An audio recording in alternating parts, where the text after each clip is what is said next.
streaming. We tube streaming. I got comments to respond to. Bam. Streaming on the tubes as promised. Hopefully I'm not just hanging out alone all night. Even if so be it. Why does it notify me? It notifies me that I go live on my phone? That's interesting. That's an interesting thing to do, as if I didn't know I was going live. What's going on, you guys? Happy Friday night. What up, William? How you doing, my dude? You having a good Friday night, my dude? I just spent the last 3 hours porting and polishing the lower TGV housings for the EG33. Sucks. Straight up sucks. What up, Johnny? What up, Jack? Hope you guys are having a solid Friday night as well. Trying to get all of these smaller tasks done with the STI right now, and it's just stuff I've been putting on the back burner. What up, Felipe? How you doing, my dude? Got the radium fuel lines ran today for the fuel pump, so those are done, which is kind of nice. I'm trying to figure out if I can even wire in the fuel pumps yet. Not entirely sure, but I'm trying to figure that out because I have no idea if I'm keeping the fuel pump portion of the stock wiring harness. What up, Logan? How you doing, my dude? But all of this little stuff on the back end I'm trying to get done. Devin swang by today to take a look at the core support for the radiator that we're going to be modifying, trying to figure out the game plan for that one. Had a really cool phone call with Melee Design today, too. They're pretty chill. What up, Tyler? What's going on, my dude? Felipe, I'm impressed you could say my name. Why? I can read a little bit. My reading is awful, though. Don't judge me by my reading. Dude, we went to Colorado for vacation for 2 weeks and picked up a 16WX while up there. You have been a huge help on everything so far. Thank you so much. Did you go on vacation and then you unexpectedly bought a car while you're up there? That's actually kind of cool. Congrats on the WRX. Sounds like a fun car. I used to have a 16 WRX. They are fun daily drivers and to modify. I kind of miss my old WRX. Melanie and I were talking about it, but people mess it up. It happens. I got you, though. I got you, Felipe. Johnny, correct. Sweatshirt came in yesterday. I'm impressed with how comfortable it is. I told you guys. I was not joking when I said those hoodies are stupid comfortable. They are I went through 4 or 5 different sample hoodies before finally deciding on those ones, and those ones took the cake. They took the cake. About to put my Cobb Stage 1 big SF power package on tonight. It's gonna be fun night full of cussing at it. It's not too bad of an install to do. Pretty chill. I like fruit bowl. I don't have a fruit bowl. I ain't got no fruit bowl. But if you got some fruit, definitely take some if you're offering. Oh my god, I almost just spilled my coffee everywhere. Have ever secondary O2 sensor codes for J-pipe? I guess maybe this is an FA specific question. Depends on what J-pipe you're running, if it's catless or catted. Sometimes that can mess with the O2 sensor's readings and how it's picking up all of the mixture in the exhaust. It could just be a bad O2 sensor. Sometimes they go faulty and sometimes they just start to die out, especially if they get too hot. If O2 sensors get too hot, they'll misread, they'll throw codes, and then that's clearly an indication that it needs to be replaced. So your O2 sensor could just be dying, unfortunately. It's happened to me before. It's a cheap fix. You can get them on Amazon for $40-50 to swap one in there. Don't go to Subaru. Subaru's going to charge you $200 to grab one of those. What up, Rob? How you doing, dude? How you doing, my man? What's your opinion on equal length versus unequal length headers? Personally, I always suggest equal length for a majority of reasons. Equal length headers is going to bring down your EGTs a little bit, so that way it's not superheating. The cylinders that use the longer runner, cylinder 2 and 4. Unequal length, it'll build up a little more heat up there, and then that can lead to increased knock. You're also going to see better top end power with equal length headers than you would unequal length headers. But if you strictly want it for just the sound, unequal length headers, if you want to keep the Subaru rumble, if not, then swap over to equal length. Thoughts on EJ207 swap? I know with the standalone ECU and tuning issues, but AK RPM, as long as you're fine with the more difficult tuning issues, versus having an access port, it's just not going to be as easy as everything else would. But it definitely is a good option if you're looking to swap one over, especially for the price. But like I said, if you're totally fine with having the standalone setup and wanting to tune it that way, it's a good option to go if you're looking to just drop one in. That's a pretty solid block. For the money, though, I think you could pick up like a Type RA short block for the cost of an EJ207, depending on how your heads are right now. I don't know if you're just because I know you said your motor went, but if the heads are still good on your stock motor, I would just buy like a Type RA short block, bolt your good heads up to that short block, then throw it back in the car, so that way you can still use your USDM ECU and an access port on it. It's just a little bit easier to do it that way. Especially with the swap on the FA24 platform. If you have any type of FA engine, just keep it equal length headers, especially with the twin scroll turbo setup. I highly suggest. Small dog, do you want out of the office? You locked yourself in here, dude. You didn't want to lock yourself in here. But if you're on like an FA24, I do suggest always staying on an equal length manifold. Swapping over to an unequal length, you just get a lot more drawbacks, especially with that engine design and turbo setup. Keep it on equal length. I have to take my Blob Eye WRX for an airbag recall tomorrow. It's kind of annoying, but it's got to be done. I'm guessing you have the older Takata airbags in there when everyone was freaking out about the Takata airbag recall and everything like that. Sounds fun. Not really at all. Airbag recall, depending on what airbag they're swapping out, can take a couple hours. I mean, I know most of the time whenever they do the one behind the dash, they have to pull the whole dash out. But they don't do it like I do it, where you just take the dash out. They pull out like the whole dash bar and everything. So hopefully it doesn't take you too long. Sup? What up, J-Rob? Getting ready for Roebling Road 2-day track event. Sounds fun. Upgrading to Faction Fab performance rotors and F-spec pads should be better turnout than my first track day with all stock. Hopefully those brakes hold up for you, man. I need to do a little bit of braking stuff on the BRZ also. I'm not even gonna get into that right now. Yo, man, love your channel. Better than most channels that drag their videos. You get straight to the point. I try to get straight to the point. There's some videos where I do ramble on in the beginning of the videos, but typically whenever I ramble on, it's mainly information that I have for you guys, whether it's updates, a little bit of like backstory to the mods or the installs that we're doing, tools you might need, that kind of stuff. But for the most part, I get them done.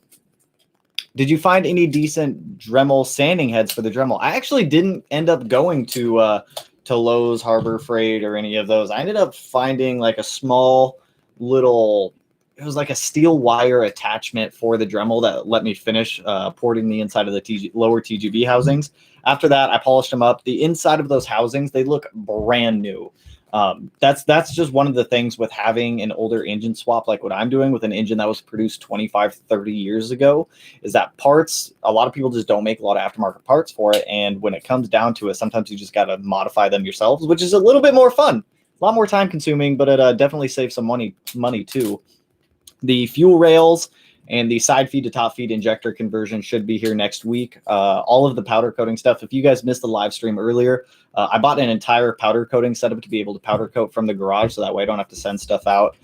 It's a small oven that I got, though. I think it's a 17-inch by 12-inch toaster oven, but it gets up to 450 degrees, so we should be solid for powder coating. I've never powder coated before, but from what I've seen, I feel like we can do it. I bought the whole powder coating setup for under $200 too, so we'll see how it actually performs though. How's the BRZ treating you? Any driving videos coming soon? Looking forward to the swap. Keep up the great content.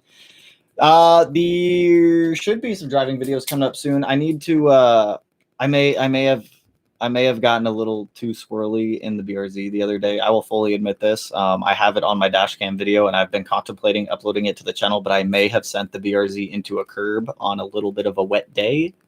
Nothing broke, though. Nothing broke. Surprisingly enough, I was actually pleasantly surprised. But yeah, still getting used to the BRZ a little bit. So that was a little bit embarrassing. Only like 5 people watched me send that thing into a curb, but it's fine. It's fine. I have the video sitting on my desktop for me to keep rewatching to just continue to destroy my ego. But you know what? I'll fully admit it. Totally sent it into a curb. But aside from that, the BRZ is treating me awesome. I do need to adjust the alignment after that, but aside from that, it's solid. It's running solid, except for the idle issue. Still haven't had Intech email me any type of patch file. So if Intech doesn't get any updates over to me for the tune that they did, I'm going to have to go with like Delicious Tuning and have them e-tune the BRZ or something like that, because this idling issue is just not something that I can daily drive with the car. It's incredibly annoying. But aside from that, though, the BRZ is solid. Hopping off, enjoying the weekend, dude. Once again, thank you for your videos. Super helpful. Keep it up anytime, my dude. Anytime. Hope you have a good weekend, my man.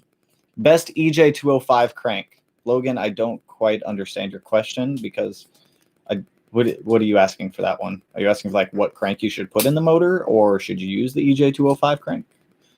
I have a 2002 WRX with entire 04 STI swap with custom carpet. Custom carpet? What kind of carpet you got in that thing? But that sounds like a fun car. STI swapping older bug eyes is always something cool because you don't see a lot of them out on the road, especially bug eyes nowadays. Bug eyes are so hard to come across. And when you do see a clean bug eye, I mean, you know the owner takes care of it, but like I maybe see a bug eye once every 2 or 3 weeks just because they're never out and about anymore. Hi. Hi. Are those all dog toys? They're all bones. Why does Jaeger have so many dog toy bones? Here, come here. Come here. Bring those in here. Look at how many like dog bones my dog stole from the other dogs in the house. He's a little thief. Dude's a little thief. Yeah, it's passenger side dash. Yeah, that shouldn't take too long. Maybe they'll give you a rental car too if you're dropping your car off and they're pulling the dash out. So the Subaru out here sometimes does it, depending on how long it actually takes, especially if you have to like go to work or something like that. But hopefully you get that airbag recall done relatively quick, or you could just be like me and just take it out. I'm joking. Don't take out your airbags. Auto X or Track? Probably Auto X, but I think they're closed for the winter just because it rains so much out here. I don't actually know. I was debating taking the BRZ out with my buddies to a track called Spirit Peaks, and if they end up going, then I'm definitely going to tag along because now that I have a helmet and I have a car that can actually just like take out to the track and play with, I'm definitely trying to swing out there with them. Is an EGR and TGV delete worth it on an FA20? 100% worth it. Definitely invest in one. You get a lot cleaner air going into the car. More uncut behind the scenes on your videos would make me feel better. A lot of cursing on my end. Oh, trust me, sometimes there's installs where I just curse up a storm. But the most common thing whenever I get the most frustrated on a car and I just cannot get something is generally tools get thrown across the garage. I know I'm not the only one that does this. I know I'm not the only one. It happens. It happens. But for the most part, I mean, I show you guys a lot of the stuff whenever I mess up like the BRZ hood vents, totally installed those backwards. I mean, mistakes happen. Sometimes things are challenging. Sometimes like a bolt doesn't want to go in or things like that. You'll definitely see a lot of like frustration when it comes time to put the engine in the car and like all the wiring and everything like that. You will see me want to burn down that car. It's going to be great. It's going to be a great time. I have a built EJ257 with stock case halves and stock heads with a rotated 626. That's a big turbo for a stock case and stock heads. I will be building it next year with a closed deck, but I'm contemplating building the heads now so I can push 600. Would you recommend it, or should I wait to build the full long block instead? If you're already going to be pulling out the case halves to close deck those, you might as well just do the heads also while they're out, so that way you're not having to do it multiple times, pulling things out multiple times. I would say just do the entire long block at once. It's going to make life a lot easier for you. It should also bring costs down a little bit more since you're not having to double buy gaskets, double buy like reusable like consumables, fluids, and things like that. So I would definitely say do the entire long block at once versus doing it as like a short block and then the heads. Unless you buy a second set of heads and then you build those heads and then you put those heads in the car. I mean, you could do it that way also. J-Rob, I know what you're laughing at. Yeah, bro, how are you? You know, I'm chilling. I've been busy. I'm trying to find like a new streaming platform that works with YouTube, because you can use like an API key from another streaming thing that I'm like working on in the back end. So that way we can there's like videos and stuff that I want to like share during live streams that I can't do it this way. So I'm trying to figure out like a secondary good platform that communicates well with YouTube. But aside from that, you know, always busy, always doing fun stuff. 2 lives in one day. That's what I'm saying, Ryan. That's what I'm saying, my dude. I like doing a little bit of the live streams. Oh, goodbye. You can just leave it cracked unless you just don't want to listen to me. No, I just don't want to be loud while I'm making food. Oh, what are you making? Salad? Oh, okay, never mind. Never mind. But yeah, normally I like to do a lot of live stream stuff out in the garage whenever I'm working on stuff. I mean, you guys seem to like that, especially when we were tearing apart the EG33, porting and polishing the TGV deletes today. It was probably a little bit loud with that Dremel going off. Like someone said, it sounded like the dentist office, which I could totally see. But I enjoy doing these live streams. If you lower the boost on a 15 to 21 STI to like 9 PSI, does that help your gas mileage and affect the motor at all in terms of reliability? I mean, I guess in a way, because you're not putting as much stress on the motor, but what fun is that to drop it down to like 9 PSI? You're not gonna be making much power. I mean, you're gonna be pulling a lot of it out of the car, especially out of the top end. But I mean, if you really wanted, you could just put it in intelligent mode, and that way it just kind of keeps throttle percentage down.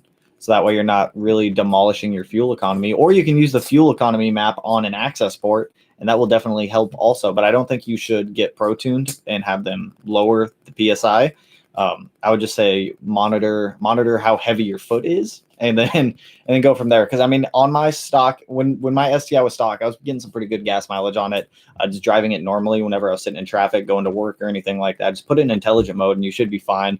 Just keep off the throttle, and I mean, your fuel economy should go up. How's it going, man? What's going on, Connor? Do you know if NVIDIA has any reputation of welds breaking, having a definite exhaust leak on the J pipe? So funny enough is I've had NVIDIA welds crack on me before. Their warranty program is actually pretty good. I used to have an old NVIDIA N1 on my old 2007 STI. Like the entire muffler welds holding the muffler to the actual mid pipe cracked and essentially broke off into two pieces. Don't know why it happened, but if you contact NVIDIA and you show them proof of purchase, they should send you a new one if the welds actually are cracked on your exhaust. Yo, I live really close to Spirit Peaks. Would be dope to see what I invent. I've been down to Spirit Peaks a lot, actually. I haven't been down there in a while. I haven't been down there this year at all, especially with like COVID and everything affecting like Spirit Peaks, because they don't allow a lot of people down there as spectators. And normally I go down to spectate. I do like track photography down there with Matt. Matt's a lot better at it than I am, but I've been down to Spirit Peaks quite a bit. So hopefully I do see you down to Spirit Peaks. Finally, I'm able to jump on a live stream. What's going on, Matt? How you doing, dude? How's your Friday night? Well, all right, here we go. What crank do you recommend for an EJ205? I'm planning on replacing the crank after the crank pulley fell off and bent valves. Ooh, I'm sorry to hear.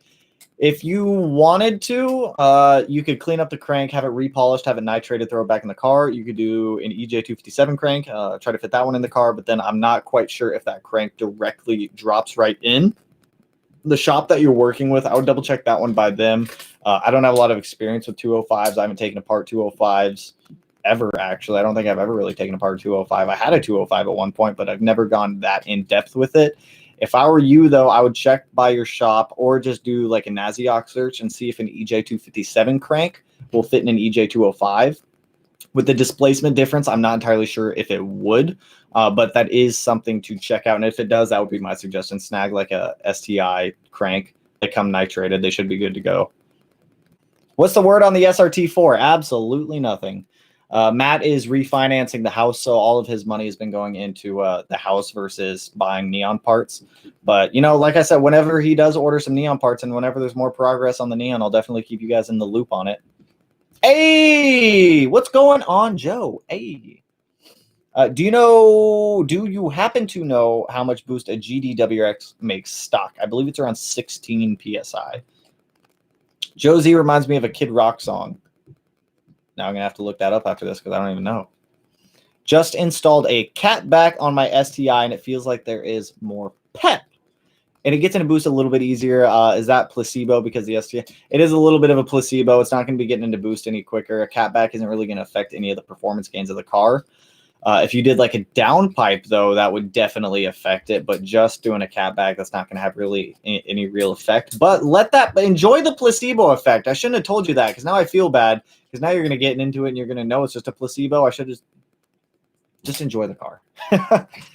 Hey, first time here. What's going on, Emmanuel? Do you think it's better to sell my 15WX engine before it blows and build, or wait for it to blow then build?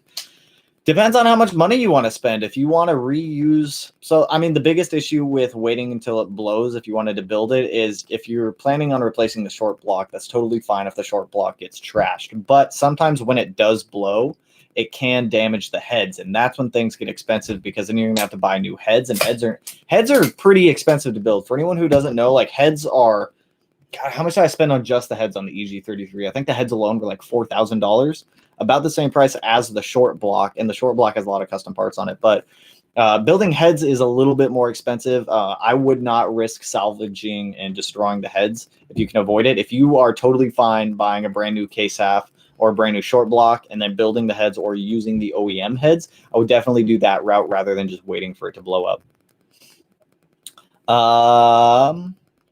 Sorry if this is a noob question, but if I want to upgrade my up pipe, what else do you recommend to upgrade?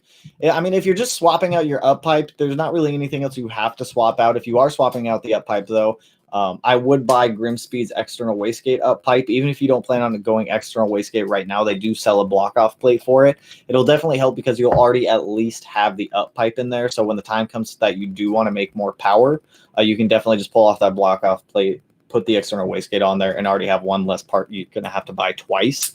But if you don't ever plan on going external wastegate, I would 100% get, like if you're an older WRX, get a catless up pipe because it's definitely going to save you some time later on. Building a 98 Legacy drift wagon rear-wheel drive spec to take to Spirit Peaks as a meme. If you see that there, it's an I will definitely keep an eye out. I want to take the BRZ out to Spirit Peaks and play with it a little bit. By no means am I good at drifting at all. I will be completely honest. I am awful at it, but I think it would be really fun to take it out there and play with it a little bit. Evening, bro. What's your take on putting a 90K motor with a stage 2 on dyno? I've heard it's not recommended. So I mean, there's no issues with it at all. I don't know why people have this like big fear against putting a motor with a lot of miles on a dyno. As long as the motor is healthy and you've gone through, I would do like compression test, leak down, boost leak test, everything. Make sure the engine is good to go. As long as everything checks out and the engine is healthy, you shouldn't have any problems throwing it on the dyno and running it. It's just, I mean, the issues you'll run into are those who don't do all of the extra steps to make sure that the motor is healthy before putting the car on the dyno. So as long as the motor is healthy and you verify it's healthy, you do all maintenance on it, you have no problem throwing it on the dyno. At 90K miles on the motor, though, you are coming up on a timing belt, though, so make sure you get that knocked out, depending on what it is, actually. So the GDWX and the STI makes the same amount of boost. I believe the STI is around 18 to 19 PSI and the WRX is at about 16 PSI. Don't quote me on that one, but I'm pretty sure that's what it's at. Yo, what up, King? J-Rob, you stated egg the deletes are good. I'm guessing you mean EGR. For cleaner airflow, how difficult is it getting the parts on? And I assume a tune after. You are going to need an adjustment to your tune especially if you're doing like TGV and EGR. You're going to throw codes if you unplug them and you swap in the deletes for both of them. Essentially, what a TGV is it's a small butterfly valve inside of the TGV that opens and closes on cold start. The EGR just recirculates exhaust gas. So deleting both of those, it's definitely going to throw codes. So you will need at least an adjustment to the tune to permanently delete the codes. I'm going to get a 2004 STI next Saturday, guys. Woo! Congrats. I've wanted a Blobeye for a very long time. They are very difficult to find, especially in good condition. So please take care of that car, which I'm sure you will. I'm sure you will. Some car by Burrs would have saved you hours on those TGVs. I know. You were not the first one to tell me that. When Devin swung by earlier about my fabricator buddy, he told me the exact same thing. They look good, though. Thanks for answering my questions. Oh, those two totally different comments. They do look good. I just got done with them before doing this live stream. So after I got done porting them, I didn't go huge on the porting. I only did about 3 millimeters over on each one of them. Went about 3 millimeters over, got the insides all polished up. So they look incredible. When I get the powder coating stuff in, I've never powder coated before, but we're going to powder coat those TGV delete or those lower TGV housings. And we're going to see if we can powder coat. It'll be fun. I'll check into the shop. Wanted to swap in a new crank from on my dime, so I picked up the car, tore apart the motor. I'm thinking of EJ207 crank, but I'm going to look at the EJ257 crank. Thanks. Any time, my dude. If not, I'm pretty sure an EJ207 crank would swap in there because the displacement is the same on those ones. So if not, an EJ207 crank is a good idea to do. Can you EJ swap a Fox body? I will EJ swap a Fox body if someone gives me an EJ and a Fox body because I am broke as hell. I can't afford to buy either of those right now. Any recommendations on what to do first on a new 04 STI? Yes. Completely go through and do all maintenance on the car. I'm talking rotors, pads, coolant, oil, spark plugs, gear oil, in-cabin air filter, anything that's consumable and can be swapped out, do all maintenance on the car. After that's done, access port, intake, downpipe, and then go from there. But that's a really good like starting platform to be able to build the car on top of. And timing belt, if timing belt needs to be done. I don't know the miles on the 04 STI, but make sure timing belt's good also. My mechanic just had to take apart my whole engine bay to find an oil leak under the manifold. Believe it's a PCV valve. Could be wrong, though. Can't wait for this labor charge. I feel that. Hopefully it's like nothing bad, but I mean, hopefully you get it back soon. It's just a quick, easy fix and it doesn't cost an arm and a leg. PCV valves are cheap though. I just had to buy one. There's like only $20, so hopefully it's a cheap fix. Am I a poser for getting an STI trunk and wing for my WRX? I took the STI badge off. Not at all. I mean, if that makes you a poser, then I'm a poser because I have an STI badge on my BRZ. I have a WRX trunk on my STI. So no, I don't think that makes you a poser at all. I think if you like the wing, throw it on there. It's a wing. If you like the look of it, throw it on there. I have no issues with people who want to do that. I wouldn't. I mean, even if you want to up badge, I mean, I can't say anything because I up badge the BRZ. The BRZ says STI in the back of it, so I can't even talk on that one. What's up, Mustache? What's up, Devin? Let's talk about options for your next build after STI and BRZ. What are we looking forward to? Are you gonna give us options and let's vote on the next build? I mean, I wasn't really gonna throw it out there as a voting thing. The next build that I want to do is I want to find an FD RX-7 shell, and I want to build a rotary FD. I've always wanted an RX-7. I've always wanted an FD rotary. Keep it rotary. That's what I want to do. But I mean, we'll see if I can find one. They're stupid hard to find. But I want to venture outside of Subaru a little bit more, going into other weird engines. I mean, don't get me wrong. I absolutely love Subaru. I love Subaru. I'm wearing a Subaru hoodie for God's sake. But for the next one, I want to mix it up. I want to do something outside of Subaru. I wouldn't mind an older Nissan either. I do miss my old 350Z, but I don't want to go pick up another 350Z. As much as I loved that car, I hated that car, and I would not want to get another one. But I don't know. We'll see what happens. Oh my goodness. Chat's blowing up. 2 streams in one day. Woo! That's what I'm talking about, Fox. Don't call me Mustache. I forgot about that. When you're free, could I potentially send you a quick in-depth video of my car to help identify the exhaust leak? Any tips on definitely identifying the location of it? Easiest way to identify the location of it is going to get like some soapy water in a spray bottle. Turn the car on, let it start. If you want to put it on jack stands, definitely do that. Just go over the exhaust, spray it with some soapy water a little bit. I mean, it is exhaust. It's going to get hot pretty quick. So I would make sure you do this when the car is cold, so that way it's not just completely evaporating soapy water immediately. But just douse the whole thing in soapy water when it's cold, start the car, and then wherever there's bubbles coming out of it, that's where your leaks are going to be. If you want to send me a video, you definitely can. I would send it on Instagram, but my Instagram DMs completely blow up all the time. I try to swing through there every now and then and respond to messages.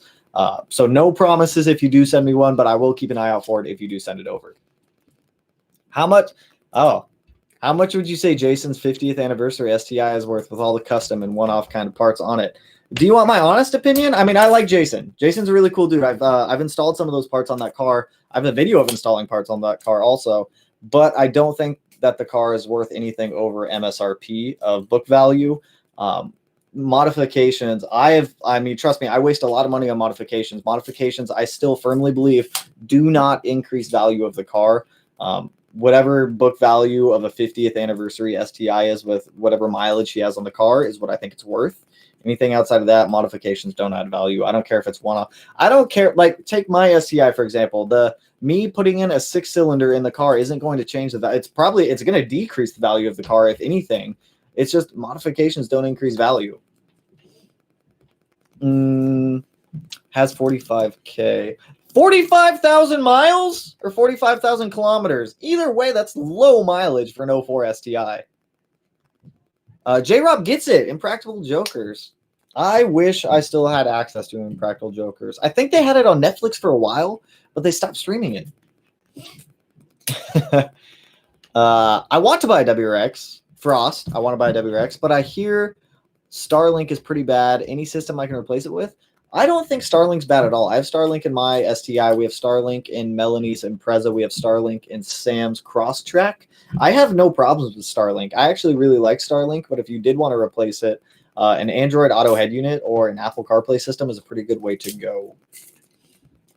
Thanks, bro. Anytime, Kevin. How much horsepower do you think I'll be making with a Cobb access port, Cobb SF intake, front mount intercooler, NVIDIA downpipe? Subi Shift, I don't know what your car is. I have no idea if it's an STI or a WRX or what WRX it might be. So give me a little more. Just copy that comment, put it back in the chat box with whatever the car is, and then when I get back down to it, we can go over that one.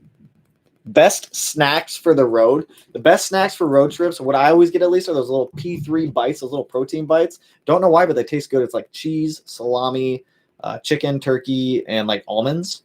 Always, they're cheap and they taste good to me. What short shifter is the best of the best? Also the bushings. Personally, I always go with Cartboy. I hate the Cobb double adjustable shifter. I had it in my old 08 STI. I absolutely hated it. That thing was garbage. That thing was trash. Cartboy with Cartboy shifter bushings is always my go-to. I've got that in the STI and the BRZ. I have Torque Solutions because Cartboy didn't make one at the time for some reason. But Cartboy, 100%. Can't go wrong with Cartboy. Is it safe to install a clutch rated at a higher torque than what I have so that way in the future? 100% that's safe. Yeah, you're totally fine doing that. I did that in the BRZ. Make sure you are getting, I would suggest at least a full face sprung clutch. When you start getting into like a pucked clutch and like unsprung, the drivability of the car just goes right out the window. So as long as it's a sprung and full face, yeah, you're totally fine to do that. Oh my gosh, it jumps. I should have kept my FDRX7. That's what I'm saying, Devin. Should have kept your FDRX7. I noticed a slight whistle after installing an IEG AOS. Could it be a boost leak from under the throttle body coupler? Sounds like it is probably a boost leak. Should I get an aftermarket one, and would I need a tune? Haven't found much on the info. So the throttle body coupler itself, the OEM one, it's totally fine. You don't need to swap that one out. The hose that I would swap if you are on a top mount intercooler is going to be the elbow that goes from the intercooler to the turbo. That pipe can just burn in hell. I hate that thing. It gets chewed up. It gets destroyed. It's a pain to get on the turbo. I would swap that one out, but it does sound like you might have a boost leak somewhere in the PCV system when installing or from installing that air oil separator. So just go through there, check all connections, or you can just smoke test the car if you wanted to, and that might just be a little bit easier if you have access to that. But it does sound like a vacuum leak somewhere. No need to swap out the throttle body coupler though. Thanks on Crawford Aos. Oh, thoughts on Crawford Aos V3 for the WRX? I'm thinking about getting this or the IAG V3, but I'm leaning towards Crawford because it doesn't run coolant lines. I live in Cali, by the way, so weather is consistent. If you're in California, the only reason that air oil separators run coolant lines is to keep the inside of the air oil separator the same temperature as the engine to help prevent moisture buildup. Because if you live in like super cold areas, you can get moisture that builds up in your air oil separator, especially in the return line, and then the return line will freeze, and then you just get it's very dangerous. If you are in a warmer climate that doesn't really get super cold, Crawford by far. I've used Crawford air oil separators in the past on previous STIs and WRXs. Quality is good, fitment is good, install is super easy. Also, it's about on par, a little bit easier than IAGs. So yeah, by all means, if you want a Crawford one, I've ran Crawford before. I liked them. I had no issues with them at all. Do you know the engine names of the GD, WRX, and STI? EJ257 and EJ205 or EJ255, depending on what. Yes. It was the 255 in the GD. I think they swapped over to a 2.5 liter in like 06 or 07. I don't remember what year. Did you say rotary?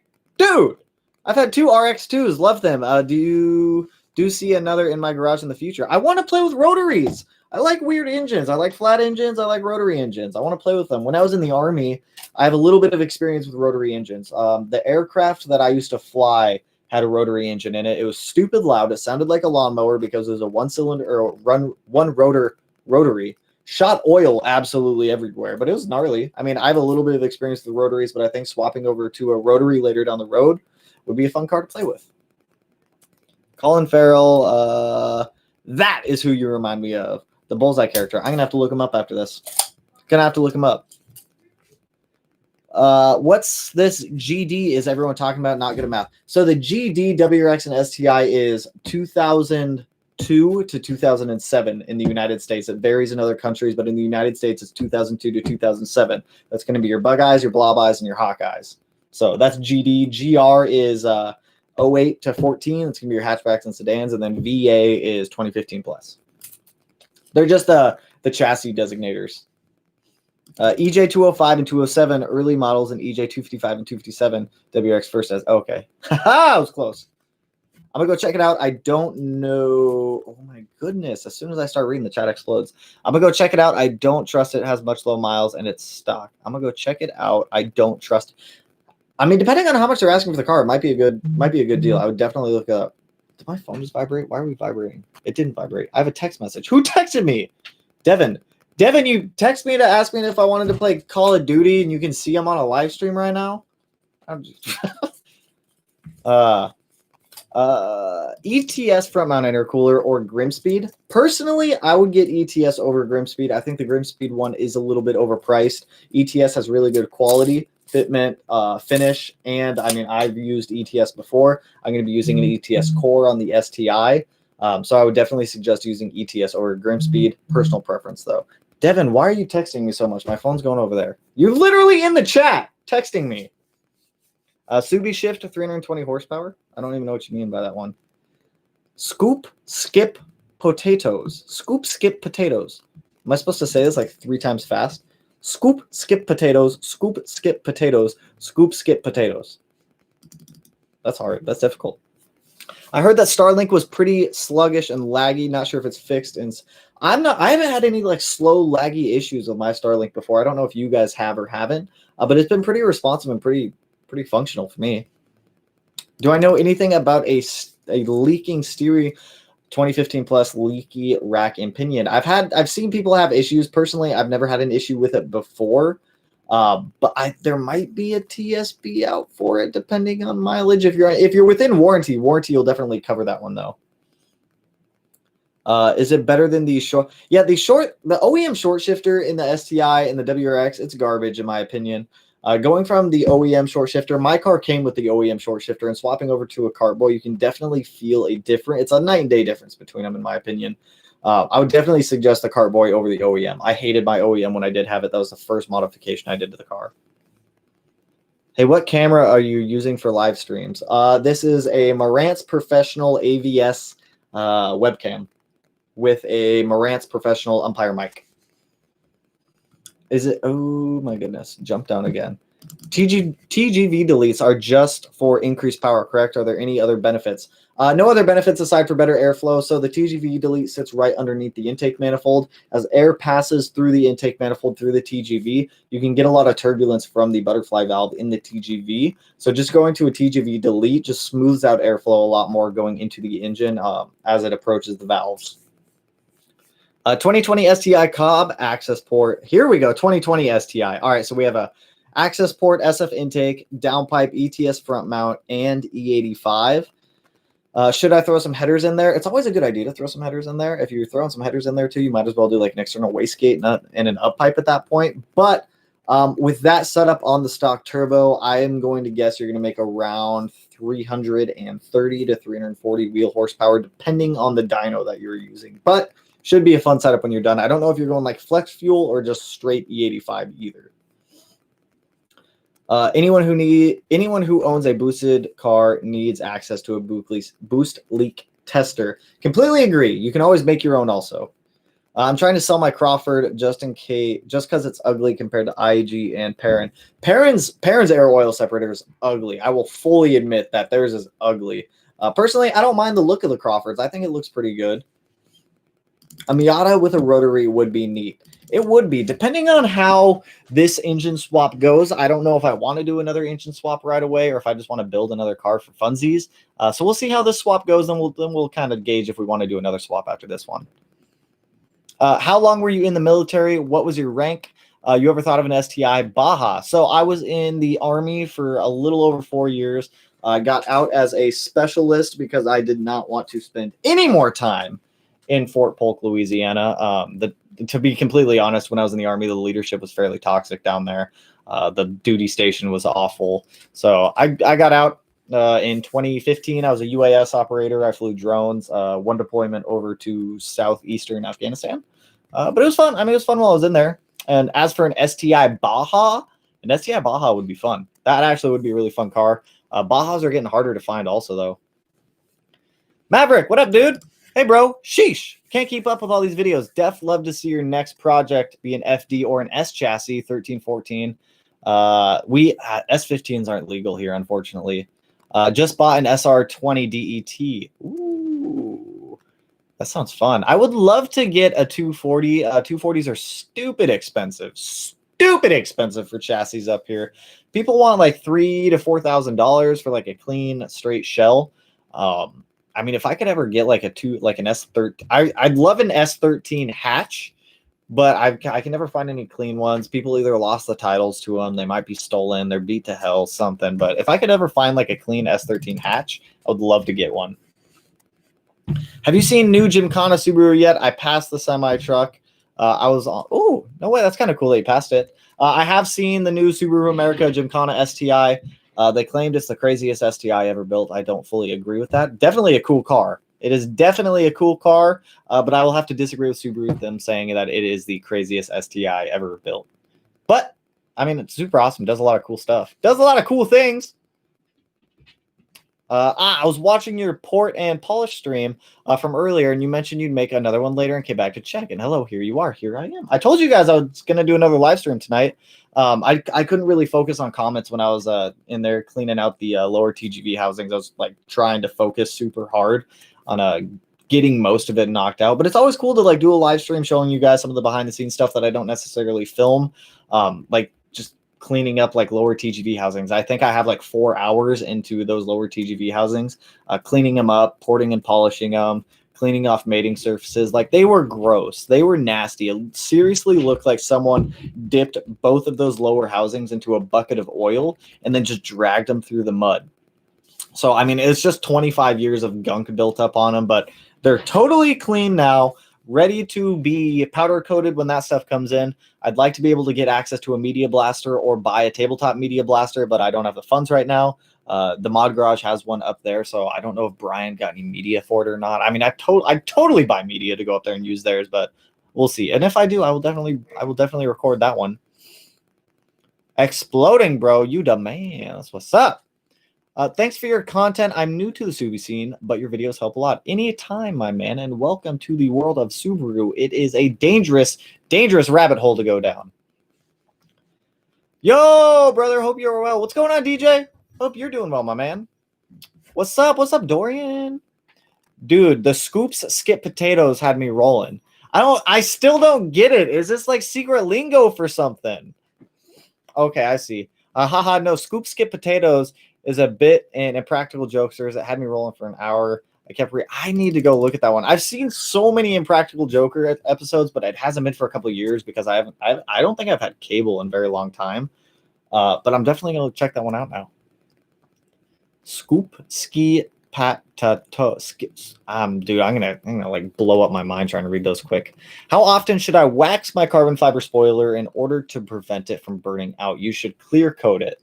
That will definitely help prevent the gel coating from being destroyed by UV rays, because it's UV rays that destroy the gel coating on carbon fiber. If you clear coat it, it definitely holds up a lot longer. If not, you could do like a ceramic coating, which has some UV protection. If you are just waxing it, though, I would at least do it once every 3 months to keep like a fresh layer on there, just to keep like the optimal UV coating or UV protection on that, just to make sure that it doesn't completely die out from the sun. Cartboy Short Shifter is amazing. I highly suggest too. See, that's what's up. Cartboy is the go-to. Cartboy is awesome. Cartboy kills it. I'm looking to go ETS Extreme. Would you say it's bad for daily driving for WRX on stock J-pipe and stock headers? Not at all. I have the ETS Extreme on the STI. If you want to go check out any of those videos, you can definitely see how loud it is. That was with a catted downpipe. Also, you should get about the same decibel reading. It's definitely going to be a little bit different, but it should be an average about how it should sound. If you go like way back in the channel, I have stock headers on the car, or I had stock headers on the car at the time of summer recording those ones. So that should give you an idea of just how loud it's going to be. But I didn't have any drone or anything like that with mine. You should try the Canon G7X for the next one. YouTube Live. I want to see quality differences. Live streaming from the G7X is pretty bad because you have to have like a really strong Wi-Fi connection. And I don't trust a G7X with Wi-Fi in this house. It would be so intermittent with it. Bro, I hope to be a Subi Yoda like you one day. Love your channel and streams. For all the knowledge and being shared. Thanks, homie. Anytime, I do. I still have a lot to learn when it comes to cars and Subarus in general. But hopefully just what I've learned over the years can be transmitted to you guys, and it definitely helps you guys out a little bit. ETS Extreme or Tomei for stock J-pipe and headers. ETS Extreme, my vote. I don't like the Tomei Catback. I think the muffler looks way too big. I think it sticks out a little bit too far, and I don't like the angle that it sits at. Personally, I like the look of the quad exhaust. I think it looks a little bit cleaner than just having one giant muffler out the back of it. Miata and RX-8 share front end parts. Oh, and there's FD conversion parts. Ooh, that would make life a lot easier. Maybe we will, because Melanie and I have been talking about getting a Miata. And if we get a Miata, we might as well put a 13B in it, because that would be kind of fun to do. I've wanted a Miata for a while. A Miata would be a fun car. I had a 5-speed turbo Baja that was a lot of fun. Wish there was an STI Baja. That would be sick. It wouldn't be too hard to. I've seen a couple STI swapped Bajas out there. They're just doing the drivetrain, swapping an EJ237 into the car, and it's pretty reliable. I mean, seems like a fun car to mob around in. My coaster was stuck. So this will be my first car, so forgive me for asking so many questions. Don't worry about it, Frost. Is the Cobb exhaust good? I've watched a video and like how they sound, but what are your thoughts? Personally, I think the Cobb exhaust is overpriced. I think they want like $1,900 for a catback. If you really want like a good catback that's like budget friendly, get like the ETS Extreme with like 3 to 5 inch mufflers, depending on like how quiet you want it to be. I can't justify $1,800 or $1,900 for a catback, especially. I mean, Cobb marks their stuff up significantly. So I mean, if you have the funds for it and you totally are down for it, snag it. They do sound good, but my experience or my opinion on it would be getting ETS or a nameless or something else with like 3 to 5 inch mufflers. It's a little bit cheaper and you still get like really good sound quality out of them. Is HKS high power catback a good exhaust? Anything HKS is typically going to be quality. As for the high power catback, I haven't heard one in person before, so I actually don't know if they sound good. But if it's HKS, it's typically always quality. Nothing about it is even Subaru, even the shell. That's it. I think it's just the chassis that is Subaru. I mean, I know it's got like all carbon fiber exterior. We're talking about like the Gymkhana STI right now that Subaru of America just made. Super cool car, but yeah, the only thing like Subaru about it is the chassis at this point.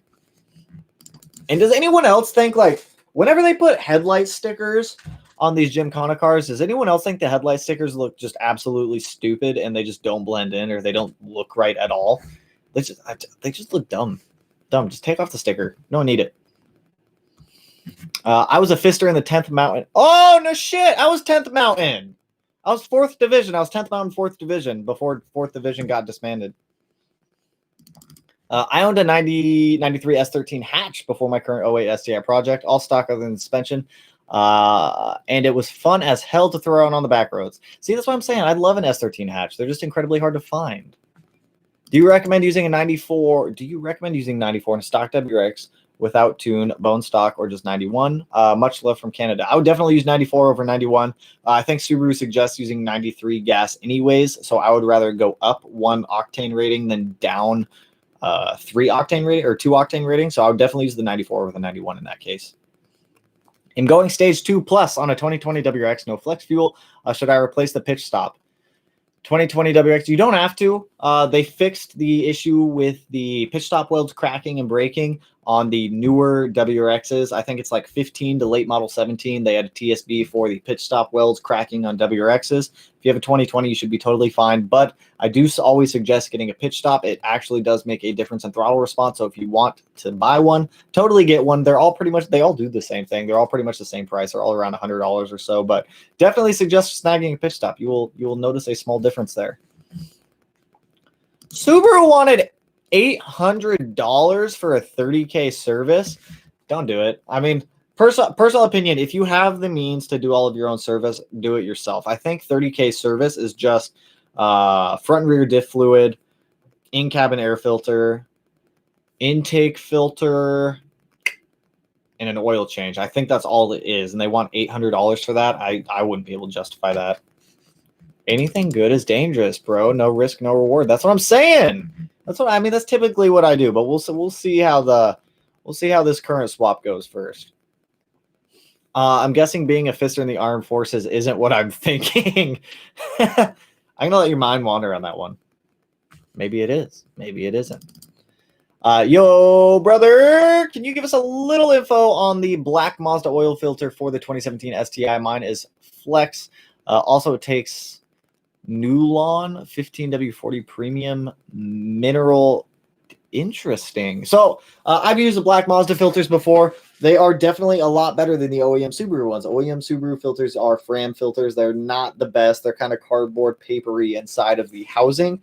The black Mazda filters, they're definitely a little bit taller, so you get a lot more filter. They thread directly on. I've used them before. You can pick them up at your local Mazda dealer. You can buy them on Amazon. They're about the same price. If you run a 15W40, that's some thick oil right there. That's some viscous oil right there. Why are you running 1540? Just out of curiosity. Curious. You called my name. Am so shocked. Why? Dorian, what's up, dude? What's up? I'm just a dude like you guys are. Will the Cartboy short shifter be comparable to my 06 Blitzen 6-speed, my man? I don't know. I've never heard of Blitzen before. I've heard of Blitz, like Blitz Motorsports, or like Blitz parts, like the JDM company. I honestly can't give you an answer on that one because I've never used Blitzen before. But if you find out, let me know, my man, because I'm kind of curious. Tomei for life. Tomei for life. What turbo would I recommend to upgrade on a 2019 STI? That's a very difficult question to answer because I don't know what type of I don't know what motor work you have done to the car. If you're a stock motor, like pre-type RA short block, I would suggest like an FP Blue if you're trying to stay stock block. It also depends on how much power you're trying to make. If you have a built block, it's also going to depend on if you're rotated or stock location, how much power you want to make, what your fueling setup is. There's a lot that goes into that one. But if you are stock block, FP Blue, or oh god, dude, Stefan? Is it Stefan? Like what Stefan said, either FP Blue or Cop 20G, really good turbos for stock blocks. Hells yeah, if there is a swap for the RX-8 stuff for a Miata, if I had a Miata, does it, and then if I had a Miata, it would probably be small dog. What are you barking at, dude? Oh my goodness. Hold up, closing this door. He's fine. He sees someone out the window. Small dude. Hells yeah, if there was a swap for the RX-8 stuff for a Miata, if I had a Miata, does it? Then again, if I had a Miata, it would probably be, if I had a Miata, it would probably be in pieces all the time too, because I'm always going to be messing with it. I mean, that's how I am. I always mess with every car I have, regardless of what it is. Wow, $1,975 is turbo back. Is the price of the Cobb? Ooh. Okay, if the Catback's only $1,200, I guess it's not that bad. I guess I looked at the wrong price. So I mean, if the Cobb Catback is only $1,200, it's not a bad price. It's pretty comparable to ETSs also. I actually like the Remark. I got the muffler deletes and I got the mid pipe. Remark is a pretty good brand. I've seen a couple people run the Remark Catback. Can't really go wrong with it. It's also a pretty good price too.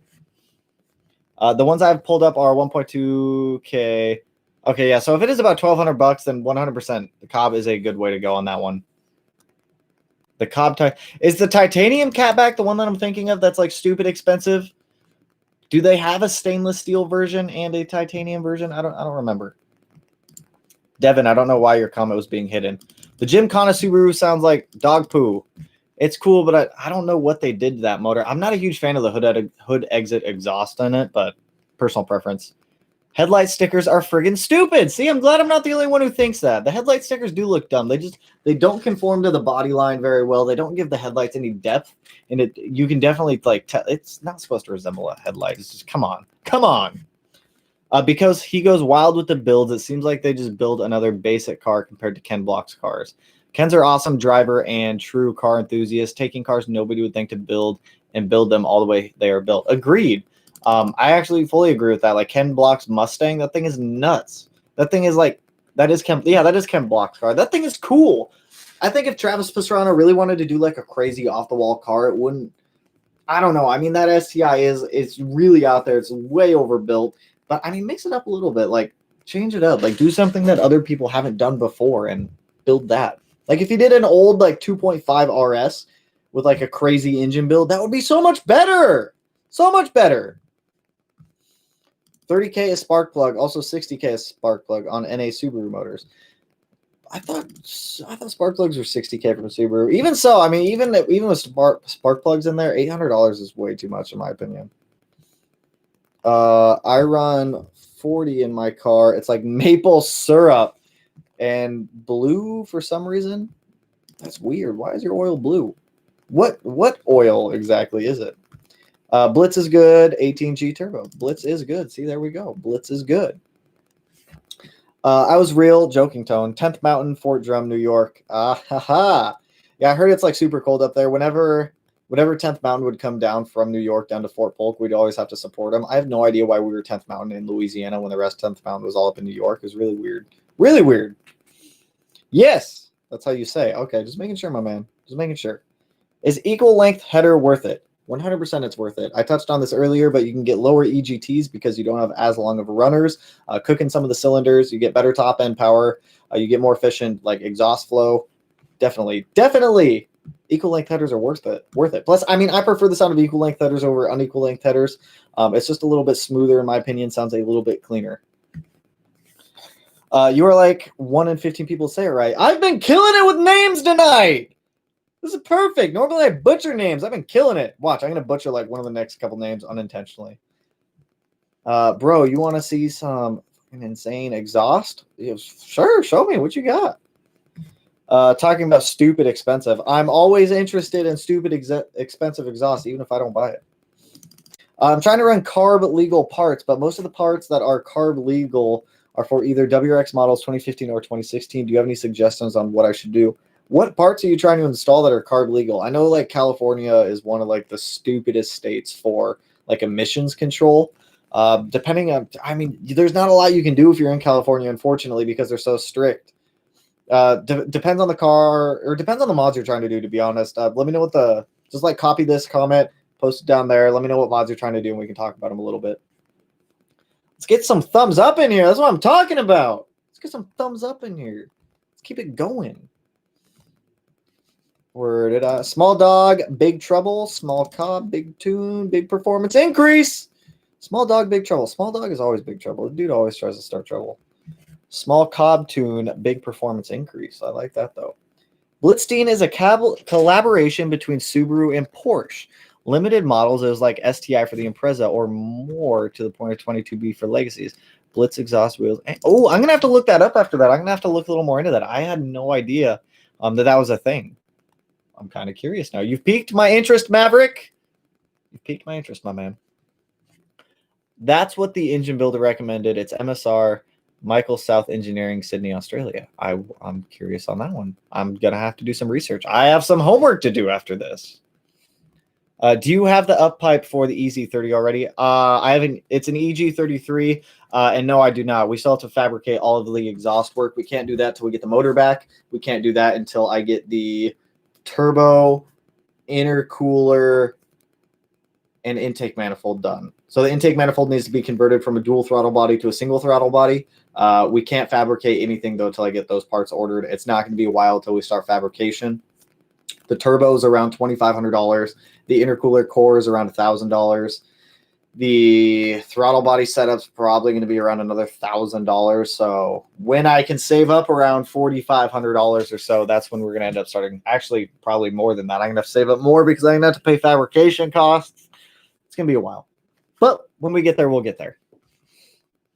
Would you recommend a bypass valve for 2020 WRX? That's not really needed, but if you want one, by all means, you can grab one. There's no tune needed for a different bypass valve. As long as it's recirculating everything back into the system, you should be pretty solid. Thoughts on lowering springs for a daily driver? I see no problem with it. I've ran lowering springs on some of my older cars. No issues with them at all. RCE Yellows are a pretty good lowering spring. Eibach are another one. There's a couple good companies out there that do lowering springs. If you have like crazy offset wheels, though, just make sure that it's not going to rub on the fender or anything like that. But I see no problem with lowering springs at all. Redline 40 is blue. Sorry, I forgot to specify. Interesting. I didn't know that. I haven't used Redline before. I have it on the list of oils to test, but I haven't actually tested yet. The Gymkhana was built for White Mountains. Looking forward to seeing. Interesting. I'm curious. I mean, it'll be interesting to see that car actually run when he decides to rip on it. Is the jolt from first to second gear still around on the WRX? And the rev hang is so bad as it was previous. I heard that the revised WRXs, the newer ones, have like an updated ECU flash on them, so the rev hang shouldn't be as bad. As for the first to second gear jolt on the WRX, I never had that on any of my on my 16 or 17 WRX, so I can't necessarily speak on that one. Gymkhana SVX, that would be a sick car. This dude is good with vibes for the community. Hey, thanks, my dude. +1 on equal length. See, that's what I'm saying. Equal length. Equal length. Equal length. The URL was blocked. It's charge. Ooh, charge speed. Yeah, anything charge speed is stupid expensive. Hey, Smeedia, have you ever heard of running 3 gallons of E85 with 10 gallons of 91? Fat boy tuning recommended for states like California. I started doing, and hell yeah. I've seen people like run like E30 mixes before. Spilled coffee on my hand. I've seen people run like E30 mixes before, not necessarily fully tuned for it. I don't like the idea of doing it. I don't know if Fat Boy tuning is like actually making custom maps for an E30 setup. But personally, I wouldn't suggest people just go out and do this in their cars unless they have like the proper tune for it. As long as it's tuned for it, you shouldn't have any issues with it. But as for running, like, I don't know the percentage that it's going to put it at, but typically all fuel stations have under or up to 10% ethanol in the fuel. When you start to go above that, like if you think about it from a car design standpoint, if you're on a stock tune, if I design a car and I sell it and I say this car takes 93 gas and you have people putting E30 in there, there's going to be issues coming up with a stock tune. So I don't know if it's stock tune or like a custom map. If it's a custom map, it's totally fine. If it's stock tune, I would not do it at all. 4th Brigade was in Polk because they needed another brigade but couldn't find it on drum. That is it. That, I mean, we were down there. I mean, that was a shit show of a unit when I was down there. Hey, friend, what's going on, Brad? What's going on, my dude? What boost levels are you looking for on the revamped STI and horsepower numbers? Fun yet expensive build. Stupid expensive to build this thing, but it's a good question. So as for like PSI and boost levels, I'm guessing it's probably going to be around like 25 PSI, 35 PSI, and then probably like a 42 PSI. I'm guessing. I'm not entirely sure. I don't fully know the PSI levels of what the turbo is going to be making. It's going to be a 7135 precision ball bearing turbo. It's a big turbo. So we're going to be running a lot of the boosty boys. But as for horsepower numbers, I'm trying to set it so that way the SI drive still functions to be able to change maps. So intelligent mode, I'm shooting for around like 600 wheel horsepower.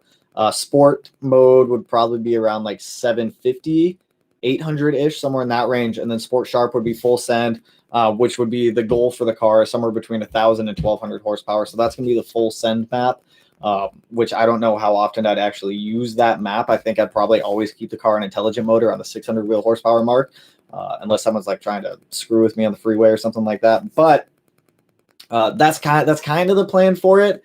I have a tuner picked out. I haven't like really talked to the tuner in depth yet, but I mean, we'll see what happens. I'm curious because I really want to get the EG. I just want to get the motor back. That's like baby steps. I just want to get the motor back. I'm trying to like knock out all of these like smaller installed bits on the back end that you guys aren't necessarily seeing, just to keep progress going. Like I got the fuel lines ran for the fuel pumps today. I'm doing a lot of research into wiring for the harnesses to see how I'm going to like Frankenstein 3 to 4 engine harnesses together.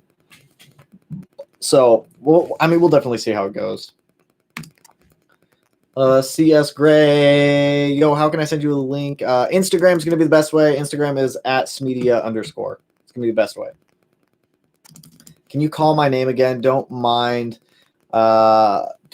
me. I'm tired. That way I'm not asking questions. Sorry about Dorian. You just want me to say your name, Dorian? Dorian. What up, Tanner? What up, Christopher? I have a question for my 18WRX. Would you recommend flex fuel? I live in California and I've been pro-tuned already. I would 100% recommend flex fuel. I love flex fuel. When I had it on the STI, I don't know why I didn't do it sooner. It's such a good option. If you have availability to E85 and you run a flex fuel tune, awesome horsepower gains. It's easily the most noticeable difference you'll do to your car is swapping over to an E85 setup or a flex fuel setup. Francisco, thoughts on radium fuel pressure regulator kit with reference relocation for 08 plus STI versus AEM or others. I'm actually going to be running Radium's fuel pressure regulator on my engine swap build. I'm not quite sure what the reference relocation is because the reference that I always pull is always off of the intake manifold, so I don't know where you're going to be pulling reference from for the fuel pressure regulator. But that's the fuel pressure regulator that I'm going to be using on my build, so I mean, I would suggest it. I talked to Radium. They said it would be more than enough for what I need and for like common builds also. So definitely suggest the Radium fuel pressure regulator on that one. Dude, I appreciate your depth and of knowledge and your communication to the Subaru community. Anytime, my dude. Anytime. I'm here to help you guys out as much as I can. My 11 WRX hatch is my daily driver running an access port, K&N, I'm guessing intake, downpipe with Gretty Catback. Car runs great, but am I missing something or anything you'd recommend? Definitely get an air oil separator if you don't already have one. A radiator is always a safe bet also because that's just going to increase the cooling efficiency of the radiator. It's not going to bring down your coolant temps, but it will be a lot more efficient. Cylinder 4 cooling mod, if you haven't already gotten that one, I would just get a couple of the reliability mods, especially if it's your daily driver. You want to increase the longevity of that motor as much as you can, but it sounds like you got a pretty solid setup on there. I would just add on those couple reliability mods, and you should be pretty set to daily drive that thing until the wheels fall off of it.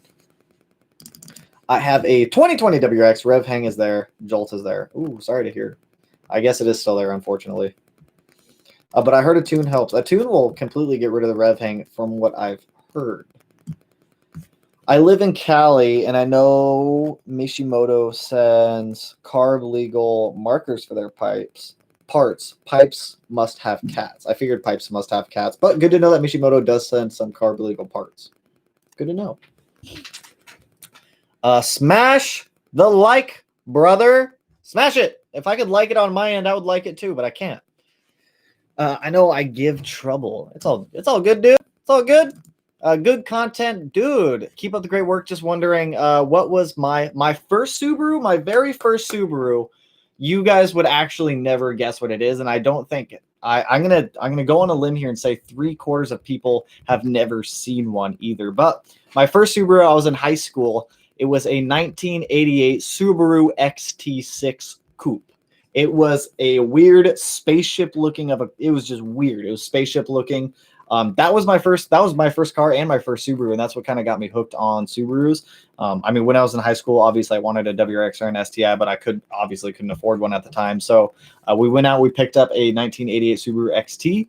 It was $1,200, had 450,000 miles on it, and that thing kept going. That thing would not die. But I love that car. I wish I could get another one. If I could ever get another Subaru XT, like an old 80s one, by far, I would definitely do one. And that's a car I would swap. That's a car that I would do like a crazy fun build on, just as like a throwback or a montage to like my first car. I think that'd be super fun to do. But those are like increasingly difficult to find also. Excited for the FA engines releasing. Hope they don't screw the WRX and only put it in the STI. They are, from what I've seen, they are putting the FA24 into the WRX, but I think it's going to be detuned, and I think it's going to be there's obviously going to be some internal differences between the motors, I would hope. But I mean, I'm excited to see what the FA24 can do. I think that Subaru is going to have to tie into it a little bit and fix some issues. Typically, if you look at Subaru's track record, whenever they do a new engine revision and drop it into a WRX or an STI, there's always issues with the first like 1 or 2 years that it's out in the public. But I am definitely interested to see what it do, especially after seeing what Prime Motoring has done with an FA24. It'll be interesting. So I'm not quite sure what they're going to be doing with it, but I will be following it. Mine's an H6 wagon Blitzen. God, that's like hard to say. Blitzen. Body kit, interior, Blitz design, Wang, grill, Bill suspension. The only came 2000 to 03. V2 running 2005 to the thing. Blitzen means lightning. I'm still gonna have to look into this Blitzen thing. I'm curious. There was a B4 concept about Blitzen in 2015, but nothing came of it from Subaru, unfortunately. I feel like Subaru gets the shaft a lot of the times from a lot of like the cool concept cars that people are making, but yeah. 600 wheel horsepower on economy mode. That deserves a huge LOL. It'll be my economy mode. That car is not going to be fuel efficient at all. So for those of you who aren't aware, who missed the live stream earlier, the fuel rails that we are running in the EG33 build is a -8 fuel line. It's massive. It's a big fuel line. It's not massive, but it's a big fuel line. I believe stock is -6, so we're bumping up fuel size considerably. just to get a lot more flow. But by no means will that STI be any type. It will not be any type of fuel efficient at all. It'll be fun though. It'll definitely be fun.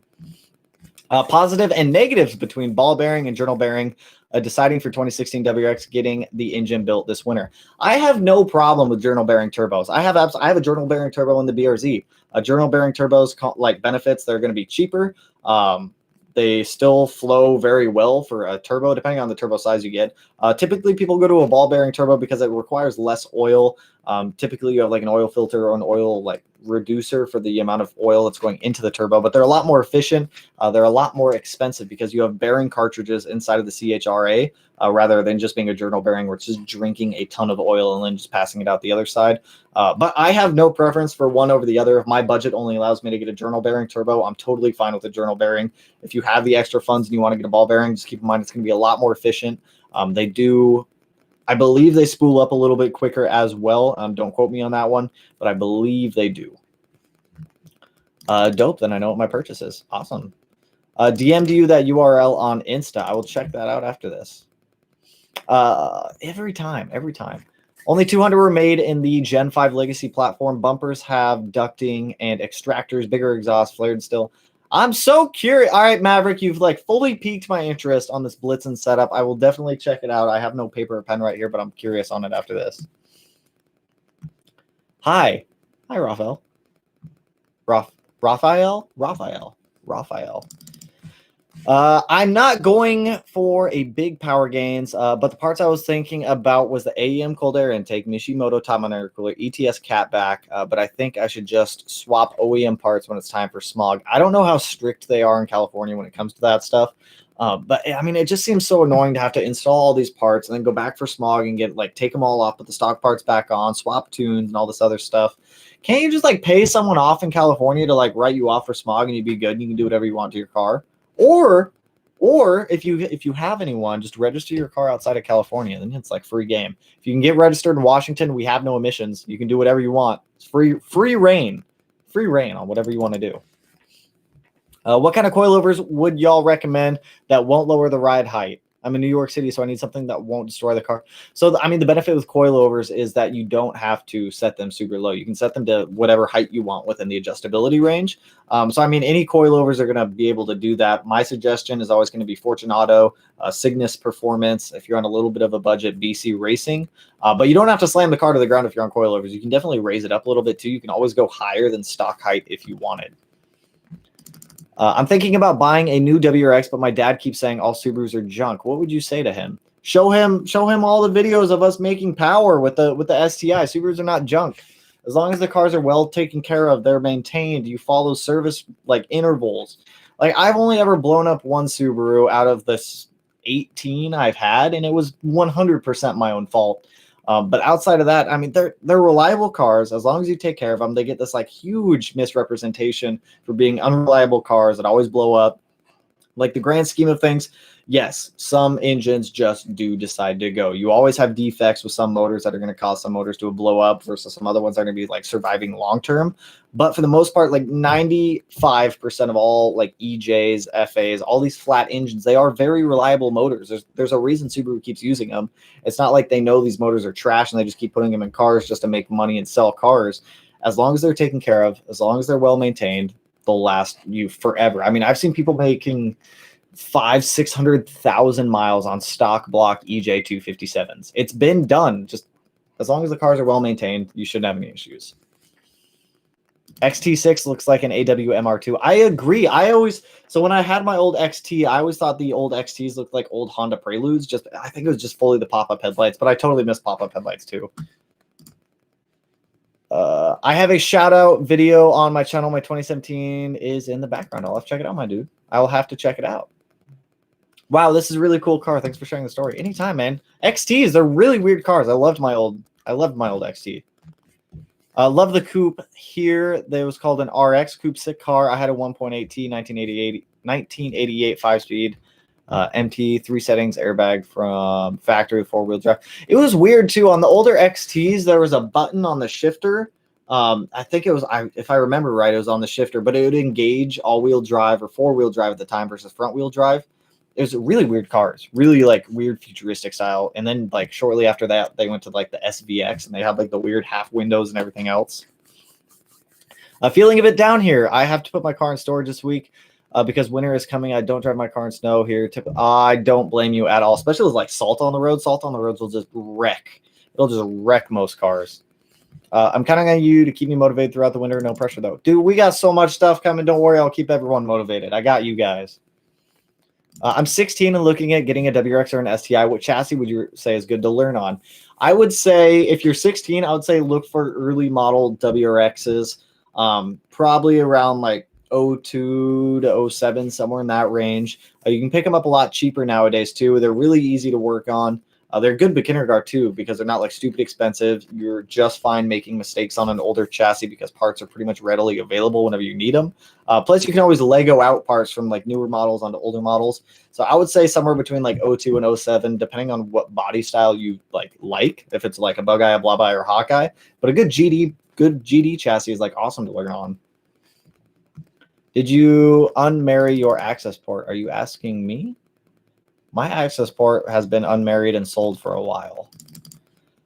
Subaru kind of hurts themselves with collabs. The BRZ only happened because Toyota. You're right. You're 100% right on that one. I don't think Subaru ever would have done a rear-wheel drive car if it wasn't for Toyota, like an updated one. I think they did one a very, very long time ago, but they wouldn't have done an updated one if it wasn't for Toyota. Love from Canada to those who ask questions about the car and they want. Hey, anytime, dude. Anytime. I need to get up to Canada. I need to go up to oh, what is it? Oh my gosh, there's like a city, like a big city in Canada just north of Seattle. I forgot the name. I think it's Victoria. I need to get up there. I haven't been up there in a long time. Looking to upgrade my clutch on my 15 STI. Any recommendations? I've got stage 2 now. We'll be going flex and turbo upgrade later. Get an ACT. ACT is a very good clutch for like daily driving. They're pretty affordable too. I wouldn't buy another competition clutch. I've got a competition clutch in the BRZ right now. It is a full face sprung clutch, but it's so chattery. I kind of wish I would have gotten an ACT. So ACT would be my suggestion. Depending on how much power you want to make down the road, that's what you're going to have to base what clutch you're going to buy off of. Clutches are measured in torque ratings, either crank or wheel. They measure differently for some brands. Don't really know why, but just make sure you're buying one that will meet your torque needs. Don't base what clutch you're getting off of horsepower needs. Ball bearing it is. I'm getting mine at Outfront too. I saw some of your other videos earlier. Hey, ball bearing's a good way to go. A little more expensive, but definitely a good way to go. Smog is every 2 years and it hooks up to the diagnostic computer linked to the DMV. A lot harder to cheat those. Sucks. I feel it. Hopefully they get like some type of workaround for it. Depending on if you buy your car new or used, it doesn't have to be smogged until 8 years of ownership. Jesus, 2 years of smog testing. I would not be able to do it. Like none of my cars would pass. None of my cars would ever pass. I'm seeing people say multiple solutions to the jerky motion, which is either a tune or shifting early. I'm not sure. I never felt the jerky motion in my old WRXs.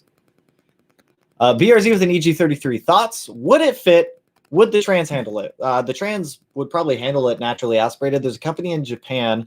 I don't know who it was, but a company in Japan did do an EG33 swap into a BRZ. So that has been done before. It looked like it was a tight fit, but it definitely did fit.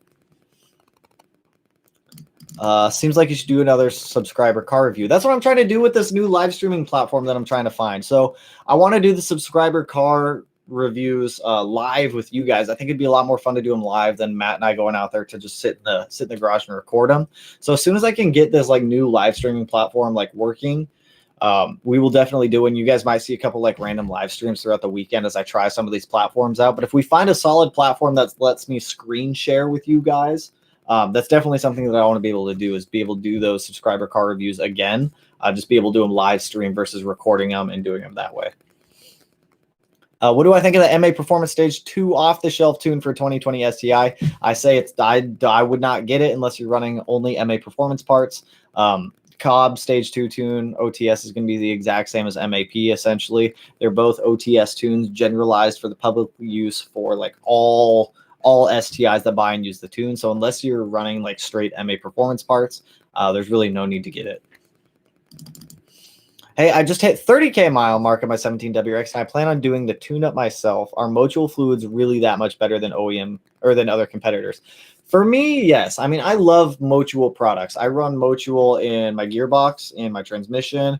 I use their engine oil. Motul, it's just really good quality control on the products that they sell.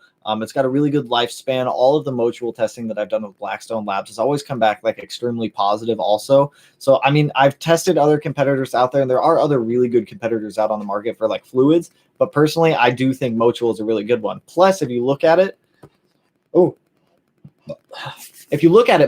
teamed up with Subaru to make I believe it's a gear oil and an engine oil for the S209. So, I mean, Motul is also an OEM option on Subarus.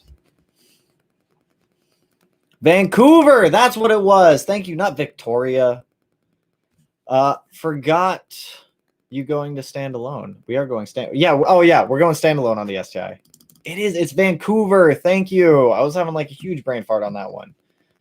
Felipe, that's what I'm going to use. Thanks, Smeedia. I'm going to do it all myself. Motul. That's what I'm saying, my dude. That's what I'm saying. I'm always down for the DIY maintenance and installs. Nth Level Entertainment. What's up, my man? Dude, thanks for the advice on the transmission install. It worked. Hey, I'm glad it worked, my dude. I had a huge struggle trying to get my old transmission and engine to mate back up. As long as they're like we were talking about, as long as they're like level and they're at the same angle, it should be like incredibly easy to get it done. Does SI drive normally work when the car gets E-tuned? Depends on your tuner. The tuner can go in there and set custom map setups for the SI drive, so that way you can have intelligent sport and sport chart be all like different maps or boost intervals. So to be honest, it all depends on the tuner that you're working with. But if you do have any questions, definitely ask your tuner because most of them should be able to set it up. What are my thoughts on the new Magnaflow STI exhaust? You want my honest opinion? I've never liked Magnaflow products or Borla. I've never been a huge fan at all of Magnaflow or Borla. It seems like the quality control on all of them that I've seen is always extremely low. I have pretty high quality control standards too, though. So I mean, it might be a little unfair for me to say that. But personally, Magnaflow and Borla, I'm not a huge fan of their exhaust systems. Their welds haven't always looked the best. Some of them are slip joints also, which I'm not a huge fan of slip joint exhausts. But I mean, if it sounds good and you like it and it's within your budget, totally snag it if you want it. Don't let my opinion just completely steer you away from something. Just because it doesn't meet my standards doesn't mean that it's not a good product. I don't think that Subaru is going to let the reported jerky motion continue. Complaints have been around since 2015. I doubt Subaru wants to hurt future business. I would hope not. I would hope that Subaru would jump on that and like take care of it and fix it, and they wouldn't just continue to let a known issue like go on as future generations are made. That is hilarious. I was thinking the same thing when I started pumping my mods in, but saw that I did a little research and I am clear till I move. Hey, that's good. Options on Clutch Masters. Or opinions on Clutch Masters. I have no idea. I've never used Clutch Masters. The clutch that I'm going to be using on the STI for all the Australian peeps, we're running an Australian clutch on the STI build, so I'm a little excited about that. I'm sure you guys know we're going to be using an X clutch on the EG33 STI swap. Or the EG33 swap into the STI is going to be an X clutch. Crazy quality on that thing. They CNC the clutch alignment tool. I have never seen a CNC clutch alignment tool before. So, I mean, if you guys are looking for a good clutch, X Clutch just like came to the US a couple months ago. They make really good stuff. And it's like pretty affordable too in comparison to like some other competitors out there. OBS Studios, Outback Sports Studios. What short throw shifter would you recommend? We touched on that one a little bit ago, but Cartboy 100% if you're an STI, or an older WRX if you're a new FA powered WRX, then the Boomba would be my suggestion on that one. Oh, OBS Studio for screen share. Hold up, I'm writing that one down right now. OBS Studio. It's on the whiteboard. Checking it out after this, and then we're going to do another live stream tomorrow once I get OBS Studio set up. Also Streamlabs. Dude, you're killing it, dude. Streamlabs. Damn, we're going to have a lot of live streams this weekend once I can get these things set up. I appreciate it, DJ. You're killing it, my man. Cartboy is pretty common. Suggestion for the short shifter. It's awesome. Second OBS. It's 2 votes for OBS. Thoughts on using Zoom for live meets? That would be kind of cool. That'd be kind of cool. What if I just that? I don't know how that would work though, because Zoom, like everyone jumps in on Zoom. I feel like it would just be like completely like everyone would be talking if we did like a live Zoom call. I can't decide on what Subaru WRX or STI to get. Do you have a good, reliable WRX and STI year? If you want like a really solid year, I mean, 2017, my 2017 hasn't had any issues. If you want one with the Type RA short block, 2019 is a good year to get if you want one with a little bit of a stronger motor. If you're on a budget though and you want something a little bit older, 2006 or 2007 or 2005, 05 to 07, also really good ones as long as they're like well maintained and taken care of.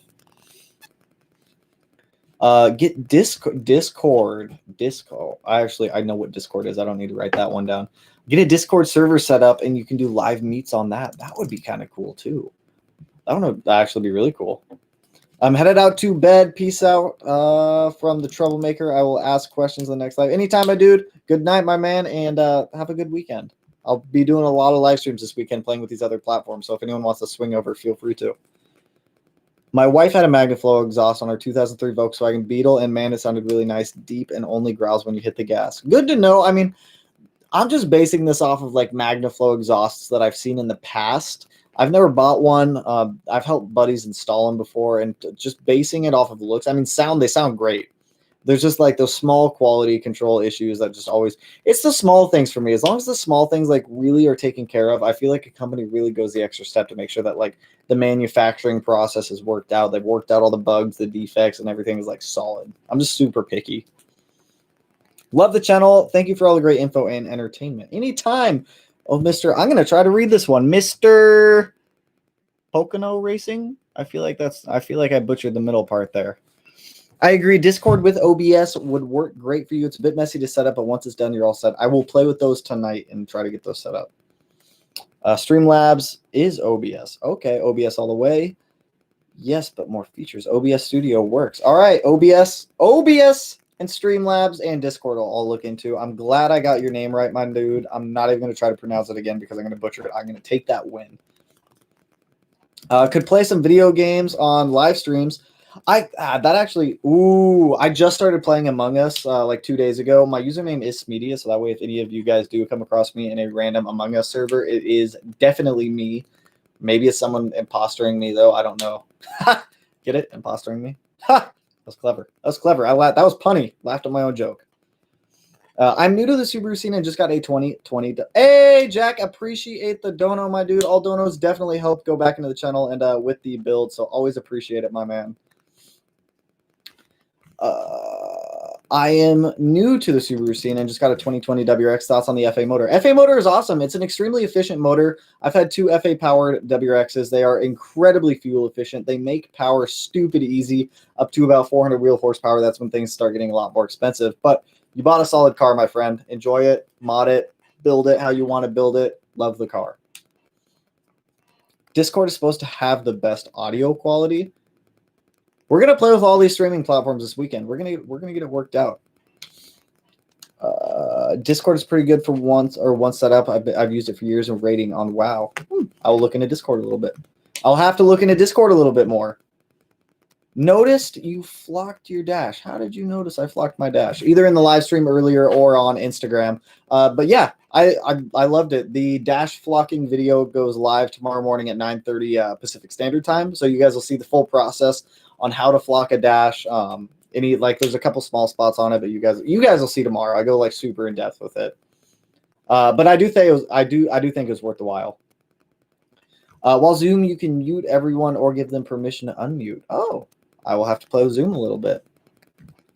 Where do I get my parts? I never buy from Subi Speed unless they are the only ones that sell the parts. Aside from that, Connor nailed it on the head. Raleigh Sport Direct and the Mod Garage is where I order everything. I've never bought anything through Import Image Racing. So I can't really speak on them. But unless I'm buying something directly from the manufacturer, like I bought my Radium setup. No, I bought my Radium setup through the Mod Garage. Mod Garage can get you anything. They can get you like pretty much anything. My channel is a gaming channel, so lots of streams.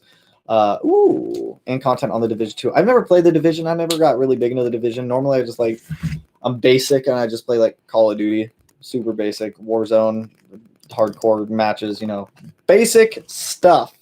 Nothing crazy. I'd go member for some voice chat Among Us. That would actually be fun. I think setting up an Among Us server would actually be really fun to do. Rally Sport Direct is made. They do have really good customer service on Rally Sport Direct. You can't go wrong with Rally Sport Direct. Awesome. Thanks for the info. Any suggestion on what mods to start with? An access port's going to be my first suggestion. If you're okay with voiding the warranty, it'll clean up that rev hang quite a bit. An intake J-pipe, air oil separator, short shifter. Some of the driver-centric mods and some of the ones to wake the car up a little bit are always going to be my go-to mods for like first mods. But I would start there and then kind of build the car there. It gives you like a solid platform to build off of. Discord is free. That is also a nice plus because I'm always balling on a budget over here. What are my future plans with the Legacy GT? I have a 2010, the Almost STI. Well, the Legacy GT is not mine. It's Matt and Sam's. Right now it's blown up. I'm guessing it spun a bearing and then the motor seized. I had to go pick up Mel and Sam when the motor seized on that one. But the game plan for that one is what Matt was talking about. Is he wants to take his 400 wheel horsepower built motor out of his Outback with the built level 10 transmission and put it in the Legacy, and then rebuild his Outback to be like even more powerful, to be like a super Outback. So we'll see how that one goes. We'll see how it goes. I have no idea when that's going to happen though. Thoughts on a single, dual, or quad exit exhaust? I like quad exit, but it also depends on the chassis. If it's like a GD chassis, I think a single exit looks the best. If it's like a newer chassis that has like double cutouts for the exhaust, I think a quad exit is the way to go. But I mean, it all comes down to personal preference on what you like, what you think looks good, and how it sounds. Still have a mystery engine oil on my left AVCS. A funny thing is on the top of the ground wire bolt, replace AVCS gasket, inspect it, but no bueno. That's weird. Where is it coming from, Eagle? Where is this mysterious oil leak coming from? Is Stage 1 OTS reliable without a Pro Tune? For the most part, yeah. I mean, when I was OTS Stage 1, I kept it on the light wastegate map just to make sure it was a little bit on the safer side, but you shouldn't have any issues with it. Am I affiliated with any websites? If yes, can we get links? I'm actually not affiliated with any websites.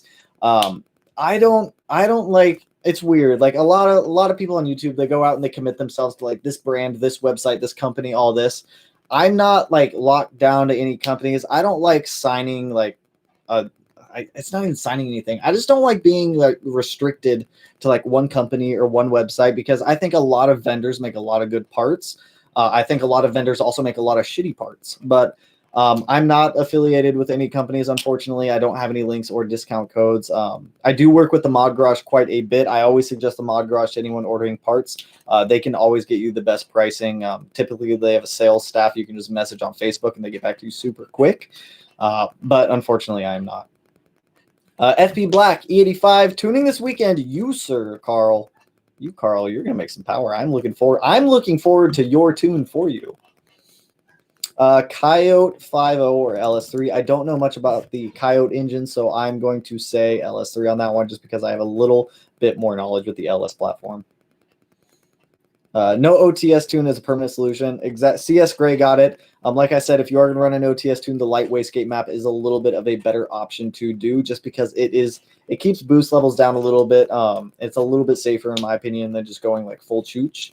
So if you are going to do it, I would suggest the light wastegate map until you do get a Pro Tune. But before you get a Pro Tune, I would also suggest throwing more parts on the car, so that way you're not paying for multiple Pro Tunes at a time. Do I need to ask my tuner for a map when I'm changing front mount intercooler, Cobb E85? Yes, you are going to at least need a base tune from your tuner to be able to drive down to the tuner until you can get your Pro Tune. But yes, you are going to need at least a retune for those modifications. After the STI is EG swapped, would you consider release a complete parts list? Yeah, so I'm not going to be secretive with the EG swap and the STI. I know a lot of people in the past have been like extremely secretive with what they do in their builds, so a lot of people can't follow along. But with the STI, when the EG is done, when I get the motor back, first of all, we're going to go over the complete build list of what got done to the motor, how much it cost, everything that went into that as we're doing the entire engine swap. Everything's going to be documented for you guys to be able to go back and watch. So if you guys wanted to do a similar build, you can. I'm also going to be doing a write-up on my website, kind of covering all of the details of the build, also with a full parts list. So if anyone does want to go back through there, they want to emulate the build, or they want to do something similar, all the information is going to be readily available to you guys. I'm not going to hide anything. I'm not going to be like, no, I'm not going to tell you guys any of this information. It's top secret. None of it's top secret. It's Saturday. It's Friday. It's still Friday here, but you're living in the future, Icy Bear. You're in the future. The future. Shooting for 500 to 550 on my stock 19 STI. Carl, definitely follow up because you have. I want to see like how strong that Type RA short block is. I've heard of people making 550 plus on that stock block, but let me know because I'm definitely curious on that one. 2J swap the Legacy. I would love to, but the Legacy is not my car. I can't make the decision on that one. But I'll try to talk Matt into it if Matt is open to it. I think an SR swap would be kind of cool on that. An SR20, that'd be kind of a cool swap to do in that car. Brands that are awesome. Cusco Beat Rush IG, definitely. I'd love Beat Rush parts, expensive. Sure. I mean, like I said, some companies make really good parts. Some of those same companies make really bad parts. I don't think one company is perfect for everything. I think like scattered about everyone, you can get like a good mix of parts. But don't just limit your guys' self to one company. Definitely branch out because there's more than one company that makes parts. One more thing. Anytime you come to Vancouver, hit me up. I would kill to see that Subaru. Anytime. I mean, if I do come up to Vancouver, I mean, I want to go up there this winter, but it would probably be in the BRZ or Melanie's Impreza because the STI is not going to be done until I'm shooting for like early spring. But when it is done, I'm definitely going to bring that STI out to some meets. It'll definitely be cool for like everyone to be able to see it. Something that Melanie and I were talking about doing within the next year that I think would be really awesome is taking the STI on like a cross-country road trip. Just kind of going around all the states. I've driven across the country multiple times before. I just think it would be fun to be able to take the car out, do a long road trip, go to like a couple cities, host meets in them, meet people, hang out with everyone, do some fun stuff like that. Something we've been playing around with, but I don't know. We'll see how it goes. Should I stay on OEM tune or switch to MA+1 with intake until I get a Pro tune? I got a good deal on an access port with the MAP intake. If you have the MAP intake, it doesn't hurt to use the MAP tune because that OTS tune is going to be specified to that intake. So it's definitely not a bad idea to do so. If you play God, me, I would be sorry. Raphael, I've got your message. It is hidden right now, but since you have some personal info in there, I'm going to keep that a little bit hidden, but I will definitely hit you up, my dude. Do you think throwing in a rear LSD for a 20 WRX is a good idea? Any idea what I should look out for? Why do you want to? I mean, you could definitely do it. I'm just curious on why you would want to. Killer Bee is what I have. Killer Bee is always quality. You cannot go wrong with Killer Bee at all. I always support Killer Bee. I've worked with Killer Bee a couple times. Nick over there, who's the VP, I've talked to him on Facebook quite often. Super cool dude, super cool company. They're pretty open and honest and straightforward, which is what I like out of companies. I don't like to beat around the bush with crap. But Killer Bee is awesome. I will message you on IG how it goes. Yeah, shoot me some dyno videos too. I love getting your guys' dyno videos. Should I go for an unequal length header on an FA20 WRX? No, you should stay with equal length. If you swap over to unequal length on the twin scroll setup, you lose a lot of benefits. You kill your fuel mileage. You have the potential to increase cylinder head temperatures because you have longer runners on the unequal length manifold versus the equal length manifold. So I would not suggest going over to unequal length. Any drift builds in the future? You're going to see the BRZ go out to a drift track here in the next couple weeks or month whenever they open back up. So it's not necessarily a drift build, but I'm not good at drifting. But I'd like to. It'll be fun. It'll be fun. I'm awful at drifting. I'm going to be the first one to admit that. Wait, what's wrong with Subi Speed?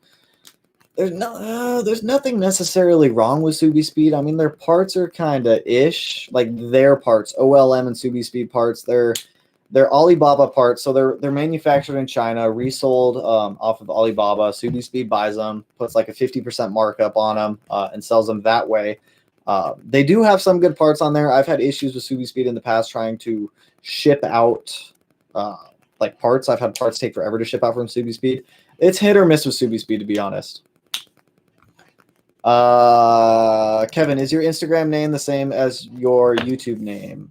Insta, Oh my god, I can't spell. Insta is @SMEDIA_.